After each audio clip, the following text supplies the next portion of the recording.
Sang ayah tidak lagi mau mengakui Rio sebagai putranya. Sejak saat itu, kasih sayang keluarga yang diimpikan Rio pun semakin tercerabut dari kehidupannya. Di umur yang masih muda, dia sudah punya niat jahat ya. Dok, satu pukulan kepala korban. Mobilnya diambil, Rio melarikan diri ke kota lain. Halo my friend, balik lagi di 18.30 PM.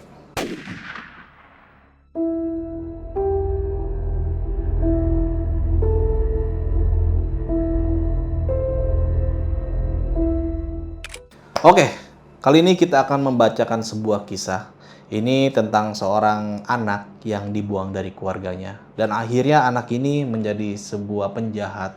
Bukan hanya menjadi penjahat aja, ini penjahatnya terlalu jahat. Namanya Rio Martil.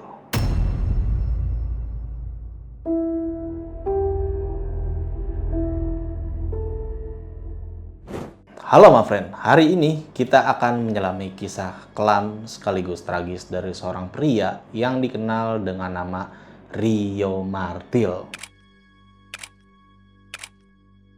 Rio Martil ini lahir dengan nama lengkap Antonius Rio Alex Bulo. Dia lahir pada tanggal 2 Mei 1975 di Sleman, Yogyakarta. Tapi tahu nggak kalian my friend, sejak kecil Rio sudah menunjukkan perilaku yang sulit dikendalikan. Bahkan sampai-sampai orang tuanya kewalahan menghadapi si Rio ini. Jadi si Rio ini aktif banget ya. Bayangkan my friend, anak seusia 8 tahun yang seharusnya bermain dan belajar dengan riang malah harus dikirim dari Sleman ke Jakarta untuk tinggal bersama kakaknya. Kenapa? Karena perilaku dianggap terlalu bermasalah di keluarganya dan susah untuk ditangani oleh orang tuanya sendiri. Jadi orang tuanya udah nyerah sama Rio. Ini usia dia masih 8 tahun ya. Puncak konflik keluarga Rio terjadi ketika sang ayah ini yang bernama Alex menolaknya sebagai anak kandung.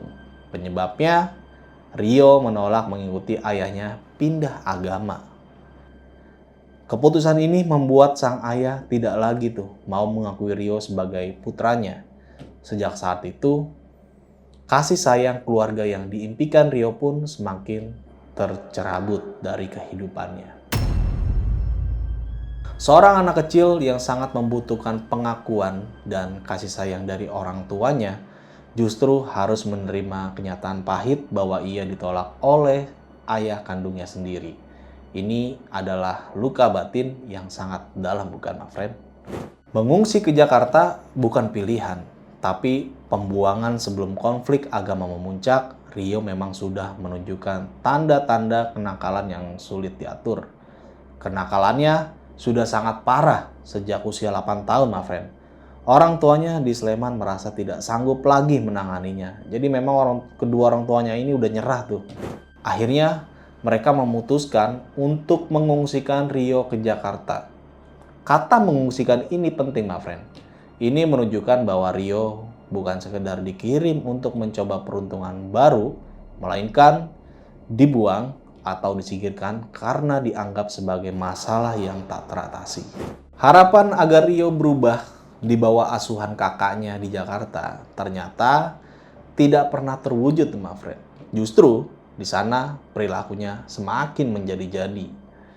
Rio bergaul dengan preman-preman di Pasar Senen. Mulai itu dia membolos sekolah, mengenal alkohol, bahkan sampai narkoba. Akibatnya, ia pun sempat diusir dari rumah kakaknya dan hidup di jalanan. Kakaknya ngusir Rio nih, udah lu cabut lu, jangan tinggal lagi di sini setelah dah. Lu pengen hidup di mana kayak di jalanan setelah lu dah.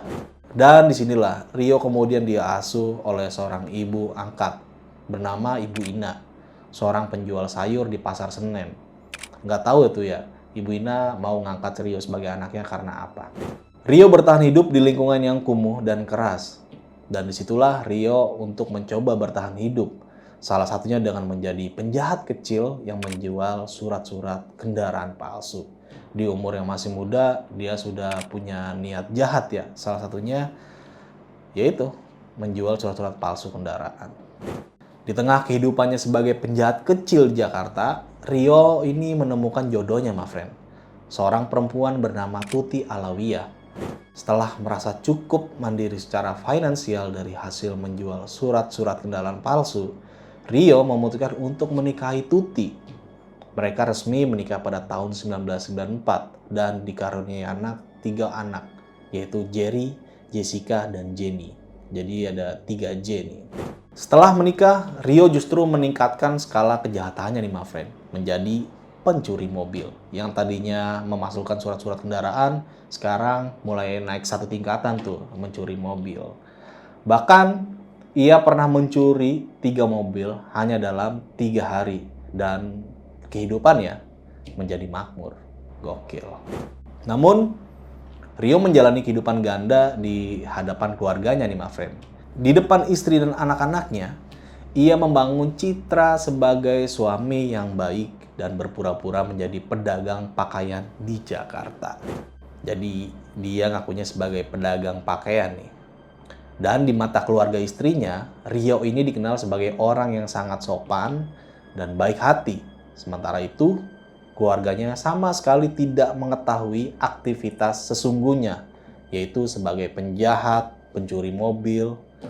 Ini sungguh topeng yang meyakinkan, bukan, my friend? Sekitar tahun 1997, terjadi perubahan besar dalam modus operasi Rio, my friend. Dia mulai menyasar mobil-mobil rental. Dan yang menarik, cara dia melakukannya sangat terstruktur. Bukan sekedar aksi spontan, ia melakukan seorang diri dan memulai karir sebagai soliternya sebagai Rio Martil. Ini orang biasanya memulai karir itu dari bawah, biasanya jadi karyawan, staff, terus menjadi manajer, direktur. Ini Rio dari penjahat sampai akhirnya menjuluki dirinya sebagai Rio Martil. Tapi nggak usah dibikin ketawa. Ini cerita memang sangat menyeramkan dan menyedihkan buat para korban ya, my friend. Jadi ambil sisi baiknya aja dan menjadikan pelajaran bagi kita semua. Modusnya yaitu Rio menyamar sebagai calon penyewa mobil atau tamu hotel yang tampak mewah gitu, my friend. Dia itu berpenampilan rapi, berbicara sopan, dan mampu membangun kepercayaan korban. Jadi Rio ini pintar ngomong, ya pokoknya bunglon lah ya. Mengajak korban ke lokasi tertentu yang lebih sepi nih. Lalu mengeluarkan martil yang selalu ia bawa. Dok, satu pukulan kepala korban.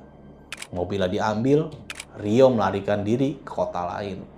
Aksi pertama Rio tercatat terjadi di Bandung. Dia menginap di Hotel Naripan, sebuah hotel yang cukup dikenal di Kota Kembang.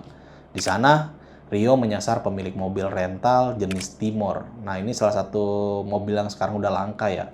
Korbannya dibunuh dengan martil, my friend. Mobilnya dibawa kabur dan Rio menghilang, pindah ke kota-kota lain. Dan berikutnya adalah Surabaya. Rio pindah ke Surabaya nih, my friend. Kali ini dia menginap di Hotel Marimar. Modusnya sama persis, tapi targetnya lebih mewah. Sebuah Mercedes-Benz. Korban dibunuh dengan martil tuh, my friend. Mobilnya dibawa kabur dan Rio kembali menghilang. Lalu di kota berikutnya, yaitu di Semarang, Rio kembali menggunakan pola yang sama. Kali ini dia membawa kabur sebuah Isuzu Panther, warnanya abu-abu. Dan yang lebih mengerikan lagi, dalam satu aksinya di Semarang ini disebutkan ada 2 orang yang kehilangan nyawa atau melayang dalam satu aksi, yaitu Rio Martil, membunuh korbannya dengan menggunakan martil. Di Yogyakarta, Rio mencoba melakukan aksi yang sama, my friend. Tapi kali ini, martil yang hendak ia gunakan terlepas dari tangannya. Korban pun berhasil selamat, dan Rio terpaksa melarikan diri. Kegagalan ini justru menjadi pelajaran berharga. Setelah itu, ia selalu membawa 2 martil dalam setiap aksinya. Satu di tangan kanan dan satu di tangan kiri. Jadi, setelah kegagalan di Jogja, Rio ini nggak kapok tuh. Dia malah, gue bawa 2 martil aja deh. Kemarin gue 1 martil, gagal tuh. Gila Rio. Dan pada Januari 2001, Rio menginap di Hotel Rosenda, Banyumas, Jawa Tengah. Dan seperti biasa, dia mencari target, my friend. Kali ini korbannya adalah seorang pengacara bernama JJ Suraji. Usianya sekitar 40 tahunan pada waktu itu. JJ bukan hanya pengacara, my friend. Dia juga memiliki usaha penyewaan mobil. Dia mempunyai mobil Toyota Kijang LGX yang biasa dia sewakan sekaligus dia kemudikan sendiri juga. Rio pun mendatangi JJ nih dan memperkenalkan diri sebagai seorang pengusaha properti. Dia meyakinkan JJ untuk membawanya berkeliling kawasan Batu Raden, my friend. Dengan alasan ingin melihat lahan untuk bisnis rumahnya. Memang Rio ini pintar banget ngomongnya. Mereka pun akhirnya berkeliling tuh. JJ yang baik hati mengantar calon pengusaha ini melihat-lihat lokasi. Rio berpura-pura tertarik gitu. Setelah puas berkeliling, mereka kembali ke kamar hotel Rio nih, my friend. Dan disitulah serangan terjadi. Saat JJ sedang menonton televisi dengan tenang, Rio mengambil martilnya, my friend. Dihajarlah JJ. Satu pukulan aja. Keras banget tuh ke arah kepalanya JJ. JJ pun roboh dan luka parah di kepalanya. Dengan dinginnya, Rio kemudian membersihkan darah, menutupi tubuh korban dengan selimut, my friend, dan mengambil kunci mobil ya. Barang berharga serta jam tangan si JJ ini. Jadi diambil semua tuh sama Rio. Rio yang sudah begitu licin akhirnya melakukan satu kesalahan fatal nih, my friend. Setelah membunuh JJ, Rio berusaha meninggalkan hotel menggunakan mobil korban. Dia pikir semua berjalan lancar tuh. Tapi satpam hotel ini curiga. Jadi satpam hotel itu tahu bahwa JJ adalah seorang yang sering keluar bersama mobil rentalnya itu. Tapi kali ini yang keluar adalah Rio tanpa JJ. Jadi satpamnya ini curiga. Lah ini Pak JJ kok nggak keluar ya? Malah yang keluar orang lain pakai mobil Pak JJ lagi. Akhirnya si satpam ini negur tuh. Saat ditegur Rio pun panik. Dia berusaha cepat-cepat menuju mobil. Kecurigaan satpam semakin kuat, my friend. Terjadilah perkelahian. Orang-orang di sekitar hotel berdatangan tuh. Dan akhirnya Rio berhasil diamankan. Saat karyawan hotel memeriksa kamar Rio, mereka menemukan pemandangan mengerikan. JJ telah tewas, terbaring dengan luka di kepalanya. Polisi yang datang kemudian menyadari bahwa Rio bukan sekedar pencuri mobil.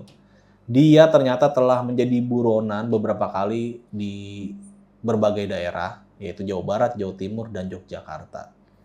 Pembunuhan JJ inilah yang akhirnya membuka semua rangkaian kejahatan Rio sebelumnya. Satu persatu kasus lama terungkap, my friend. Setelah ditangkap, Rio pun segera diproses di Pengadilan Negeri Purwokerto. Proses persidangan pun berlangsung. Semua bukti dan kesaksian dikumpulkan.